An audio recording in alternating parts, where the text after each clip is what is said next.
Yay. You caught me preparing my voice for today's story time. Hello, welcome back. It's 5:30. It's time to continue with our story. Charlie and the Great Glass Elevator by this guy. Roald Dahl. Yeah. Only 2 more days, including today. 4 more chapters and then we're done. Gonna have a little bit of a break from Roald Dahl for a while. But never mind, there's many other amazing authors out there. Cool. So yesterday, Charlie and Mr. Wonka went miles and miles deep down into the centre of the earth. Hello, Peter. To try and find Grandma Georgina, who has become a minus number. So let's jump straight back in and find out what happened to her, shall we? Marvellous. So, Charlie and the Great Glass Elevator, Chapter 17. Rescue in Minus Land. I don't like it here at all, Charlie whispered. It gives me the willies. Me too, Mr. Wonka whispered back. But we've got a job to do, Charlie, and we must go through with it. The mist was condensing now on the glass walls of the elevator, making it difficult to see out, except through the open doors. Do any other creatures live here, Mr. Wonka? Plenty of noolies. Are they dangerous? If they bite you, they are. You're a goner, my boy, if you're bitten by a gnoolie. The elevator drifted on, rocking gently from side to side. The grey, black, oily fog swirled around them. Sorry, that wasn't a swirl, that was brushing hair on my eyes. Look! Honestly, there's been no motorbikes going past for the last few hours. They know it's 5:30. They know it's story time. Anyway. There's hair in my eye! Okay, it's good. Rocking back and forth through the fog. What does a noonie look like, Mr. Wonka? They don't look like anything, Charlie. They can't. You mean you've never seen one? You can't see noolies, my boy. You can't even feel them until they puncture your skin. Then it's too late, and they've got you. You mean there might be swarms of them all around us this very moment? Charlie asked. There might, said Mr. Wonka. Charlie felt his skin beginning to creep. Do you die at once? First you become subtracted. A little later you are divided, but very slowly. It takes a long time. It's long division. It's very painful. After that you become one of them. Couldn't we shut the door? Charlie asked. I'm afraid not, my boy. We'd never see her through the glass. There's too much mist and moisture. She's not going to be easy to pick out anyway. Charlie stood at the open door of the elevator and stared into the swirling vapours. This, he thought, is what hell must be like. Hell without heat. There was something unholy about it all, something unbelievably diabolical. It was all so deathly quiet, so desolate and empty. At the same time, the constant movement, the twisting and swirling of the misty vapours gave one the feeling that some very powerful force, evil and malignant, was at work all around. Charlie felt a jab on his arm. He jumped! He almost jumped out of the elevator. Sorry, said Mr. Wonka. It's only me. Oh! Gasped Charlie. For a second, I thought... I know what you thought, Charlie. And by the way, I'm awfully glad you're here with me. How would you like to come here alone? As I did. As I had to. Many times. I wouldn't, said Charlie. There she is, said Mr. Wonka, pointing. No, she isn't. Oh, dear. I could have sworn I saw her for a moment right there on the edge of that dark patch. Keep watching, Charlie. There, said Charlie. Over there! Look! Where, said Mr. Wonka. Point to her, Charlie. She's gone again. Ah, she's sort of faded away, Charlie said. They stood at the open door of the elevator, peering into the swirly grey vapours. There, quick, right there, Charlie cried. Can't you see her? Yes, Charlie, I see her. I'm moving up close now. Mr. Wonka reached behind him and began touching a number of buttons. Grandma! Charlie cried out. We've come to get you, Grandma! They could see her faintly through the mist, but oh so faintly. And they could see the mist through her as well. She was transparent. She was hardly there at all. She was no more than a shadow. They could see her face and just the faintest outline of her body swathed in a sort of glow. A gown. A glowy gown, if you will. But she wasn't upright. She was floating lengthwise in the swirling vapour. Why is she lying down? Charlie whispered. Because she's a minus, Charlie. Surely you know what a minus looks like. Like that. Mr. Wonka drew a horizontal line in the air with his finger. The elevator glided close. The ghostly shadow of Grandma Georgina's face was no more than a yard away now. Charlie reached out through the door to touch her, but there was nothing there to touch. His hand went right through her skin. Grandma! He gasped. She began to drift away. Stand back, ordered Mr. Wonka, and suddenly, from some secret place inside his coattails, he whisked out a spray gun. It was one of those old-fashioned things people used for spraying fly spray around the room before aerosols came along. There will be a picture. He aimed the spray gun straight at the shadow of Grandma Georgina, and he pumped the handle hard. Once, twice, 3 times. Kind of like one of those water pistols that you... Yeah. 3 times. Each time a fine black spray spurted out from the nozzle of the gun. Instantly, Grandma Georgina disappeared. A bullseye! Cried Mr. Wonka, jumping up and down with excitement. I got her with both barrels! I plussed her good and proper. That's Vita Wonk for you. Where's she gone? Charlie asked. Back where she came from, of course. To the factory. She's a minus no longer, my boy. She's a 100% red-blooded plus. Come along now, let's get out of here quickly before the gnoulies find us. Mr. Wonka jabbed a button. The doors closed, and the great glass elevator shot upwards for home. Sit down and strap yourself in again, Charlie, said Mr. Wonka. We're going flat out this time. The elevator roared and rocketed upwards, towards the surface of the earth. Mr. Wonka and Charlie sat side by side on their little jump seats, strapped in tight.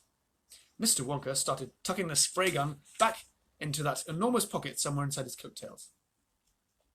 There you go, there's a picture. And there's Georgina. It's such a pity one has to use a clumsy old thing like this, he said. But there's simply no other way of doing it. Ideally, of course, one would measure out exactly the right number of drops into a teaspoon and feed it carefully into the mouth. But it's impossible to feed anything into a minus. It's like trying to feed one's own shadow. That's why I've got to use a spray gun. Spray 'em all over, my boy. That's the only way.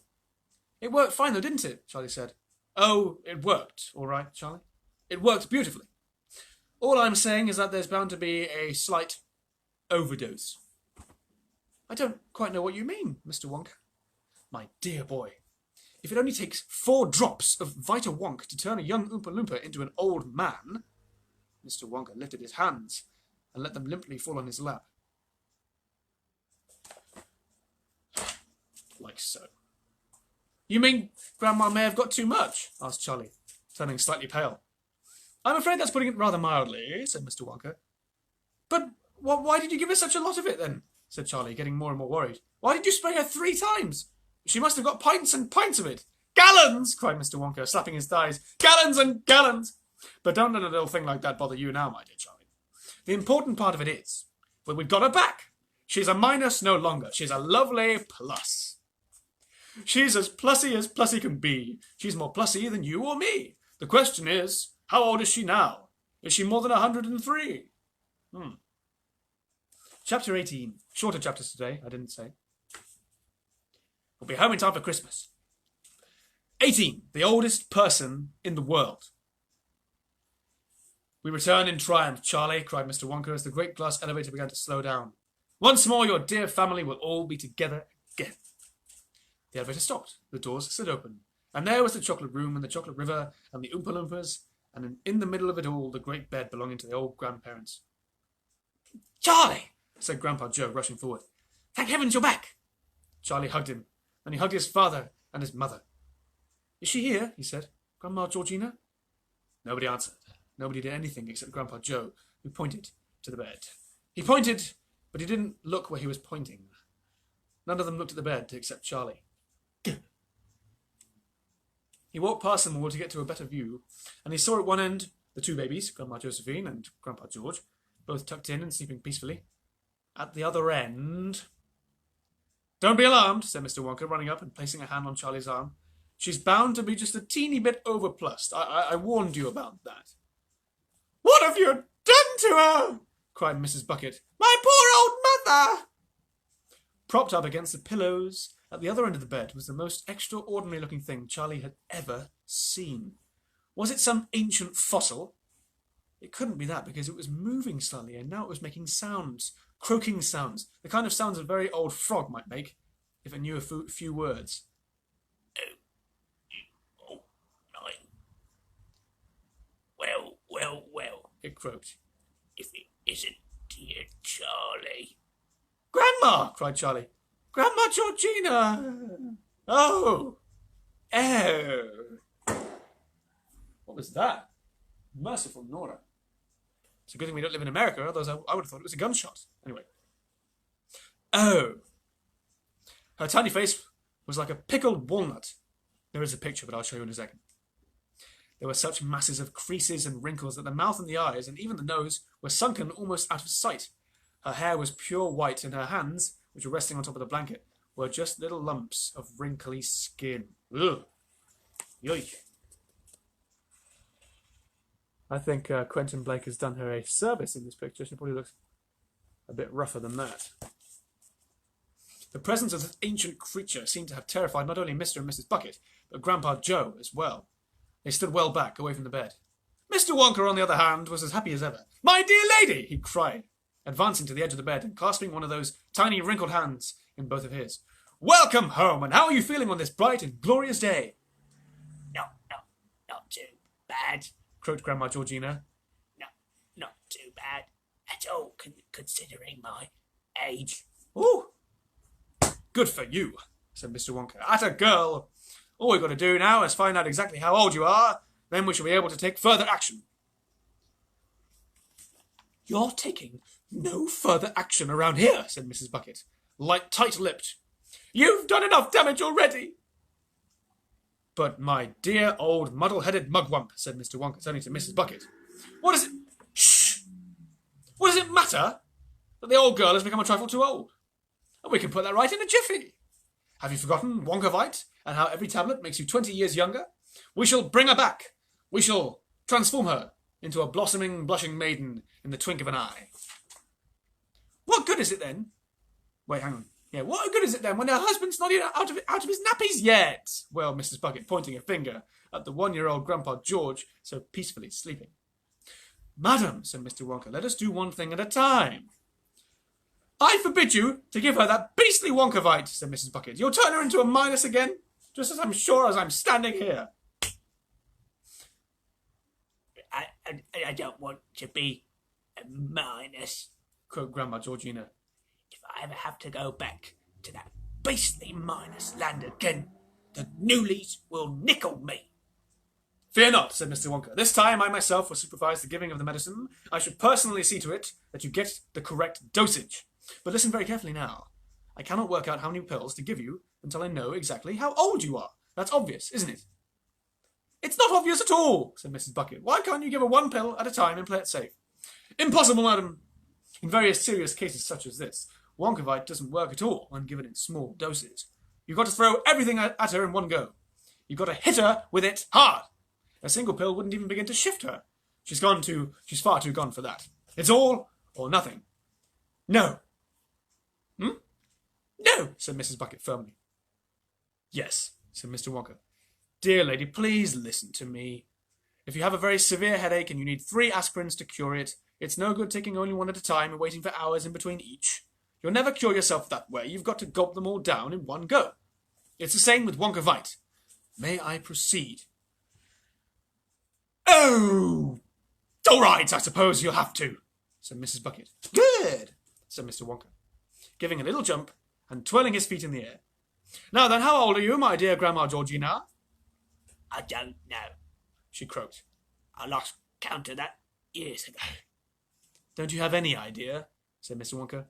"Of course I don't," gibbered the old woman. "Nor would you if you were as old as I am." "Think," said Mr. Wonka. "You've got to think." The tiny old wrinkled brown walnut face wrinkled itself up once more. The others stood waiting. The Oompa Loompas, enthralled by the sight of this ancient object, were all edging closer and closer to the bed. The 2 babies slept on. "Are you, for example, 100? said Mr. Wonka. "Or 110? Or 120? "It's no good," she croaked. "I never did have a head for numbers." "This is a catastrophe," said Mr. Wonka. "If you can't tell me how old you are, I can't help you. I dare not risk an overdose." Gloom settled upon the entire company, including, for once, Mr. Wonka himself. "Ugh. You've messed it up good and proper this time, for once, haven't you?" said Mrs. Bucket. "Grandma," Charlie said, moving forward to the bed. "Listen, Grandma, don't worry about exactly how old you might be. Try to think of a happening instead. Think of something that happened to you. Anything you like, as far back as you can. It may help us. Lots of things happened to me, Charlie. So many things happened to me. But can you remember any of them, Grandma? Oh, well, I don't know, my darling. Suppose I could remember one or two if I thought hard enough. Good, Grandma, good, said Charlie eagerly. Now, what's the very earliest thing that you can remember in your whole life? Oh, my boy. That really would be going back a few years, wouldn't it? When you were little, Grandma, like me, can't you remember anything you did when you were very little? The tiny sunken black eyes glimmered faintly, and a sort of smile touched the corners of the almost invisible little slit of a mouth. There was a ship, she said. I can remember a ship. I couldn't ever forget that ship. Go on, Grandma, a ship. What sort of ship? Did you sail on her? Of course I sailed on her, my darling. We all sailed on her. Where from? Where to? Charlie went on eagerly. Oh, no. I couldn't tell you that. I was just a tiny little girl. She lay back on the pillow and closed her eyes. Charlie watched her, waiting for something more. Everybody waited. No one moved. It had a lovely name, that ship. There was something beautiful, something so beautiful about that name. But of course I couldn't possibly remember it. Charlie, who'd been sitting on the edge of the bed, suddenly jumped up. His face was shining with excitement. If I said the name, Grandma, would you remember it then? I might, Charlie. Yes, I think I might. The Mayflower! Cried Charlie. The old woman's head jerked up off the pillow. That's it! She croaked. You got it, Charlie, the Mayflower. Such a lovely name. Grandpa! Charlie called out, dancing with excitement. What year did the Mayflower sail for America? The Mayflower sailed out of Plymouth Harbour on September the 6th, 1620, said Grandpa Joe. Plymouth? Croaked the old woman. That rings a bell too. Yes, it might easily have been Plymouth. 1620? Cried Charlie. Oh, my heavens above! That means you're... you do it, Grandpa. Well, now, said Grandpa Joe. Take 1620 away from 1972. That leaves... Don't rush me, Charlie. 352. Jumping jackrabbits, said Mr. Bucket. She's 352 years old? She's more, said Charlie. How old did you say you were, Grandma, when you sailed on the Mayflower? Were you about 8? I think I was even younger than that, my darling. I was only a baby, a bitty little girl. Probably no more than 6. Then she's 358, gasped Charlie. That's Vita-Wonk for you, said Mr. Wonka proudly. I told you it was powerful stuff. 358, said Mr. Bucket. It's unbelievable. Just imagine the things she could have seen in her lifetime, said Grandpa Joe. My poor old mother, wailed Mrs. Bucket. What on earth? Patience, dear lady, said Mr. Wonka. Now comes the interesting part. Bring on the Wonkavite. An Oompa Loompa ran forward with a large bottle and gave it to Mr. Wonka. He put it on the bed. How young does she want to be? He asked. 78, said Mrs. Bucket firmly. Exactly where she was before all this nonsense started. Surely she'd like to be a bit younger than that, said Mr. Wonka. Certainly not, said Mrs. Bucket. It's too risky. Too risky, croaked Grandma Georgina. You'll only minus me again if you try and be clever. Have it your own way, said Mr. Wonka. Now then, I've got to do a few sums. Another Oompa Loompa trotted forward, holding up a blackboard. Mr. Wonka took a piece of chalk from his pocket, and he wrote. Ooh. Oh, I see. You can't see what he wrote because it's a picture. I'll show you the picture, then I'll read you the picture because it's a mirror. There they are. And they have the blackboard. The blackboard says, present age of person, 358. Age she wants to be, subtract this, 78. Number of years younger she must become, 280. Each pill of Wonkavite makes them 20 years younger. We must divide 280 by 20 to find out. How many pills do you give? 280 divided by 20 is That's right, fast maths, 14. Who actually got that in that time? Oh well. 14 pills of Wonkavite exactly, said Mr. Wonka. The Oompa Loompas took the blackboard away. Mr. Wonka picked up the bottle from the bed and opened it, and counted out 14 of the little brilliant yellow pills. 14 million pounds worth. That's not even in the book. Water, he said. Yet another Oompa Loompa ran forward with a glass of water. Mr. Wonka tipped all 14 pills into the glass. The water bubbled and frothed. Drink it while it's fizzing, he said, holding up the glass to Grandma Georgina's lips. All in one gulp. Peter worked it out. Well done, mathematician. She drank it. Mr. Wonka sprang back and took a large brass clock from his pocket. Don't forget, he cried, it's a year every second. She's got 280 years to lose. That'll take her 4 minutes and 40 seconds. Watch the centuries fall away. The room was so silent they could hear the ticking of Mr. Wonka's clock. At first, nothing much happened to the ancient person lying on the bed. She closed her eyes and lay back. Now and again, the puckered skin of her face gave a twitch, and her little hands jerked up and down. But that was all. 1 minute gone, called Mr. Wonka. She's 60 years younger. I'll wait for the siren.